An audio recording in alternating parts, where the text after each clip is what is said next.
Homework, Nature Walk. Question 1.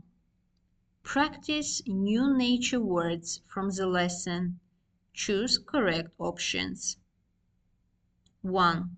You can climb a hill. 2. You can swim in a pond. 3. You can walk through a jungle. 4. Birds often fly over a valley. 5. You can rest inside a cave.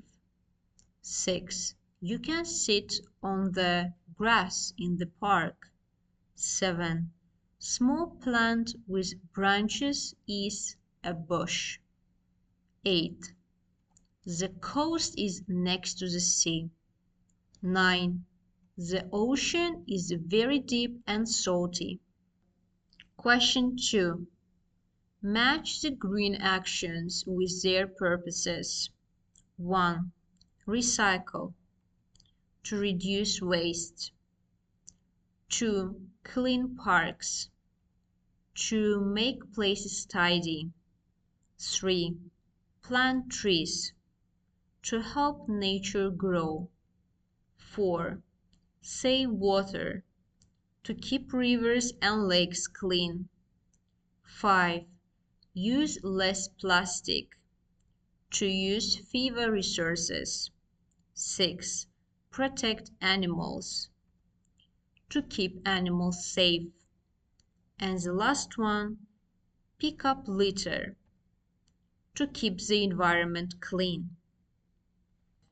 Question 3. Based on the video from the lesson, match the places with correct facts. 1. Guanabara Bay is a harbor in Brazil. 2. Paricutin volcano formed very quickly in Mexico. 3. Grand Canyon is a long canyon in the USA. 4. Great Barrier Reef is made of tiny sea animals. Question 4. Based on the video from the lesson, write T for true or F for false. 1. Guanabara Bay is in Australia. It is false. 2. Paricutin became 50 meters high in one day. It is true. 3. The Grand Canyon is longer than 400 kilometers. It is true. 4. The Great Barrier Reef is alive because of coral animals. It is true.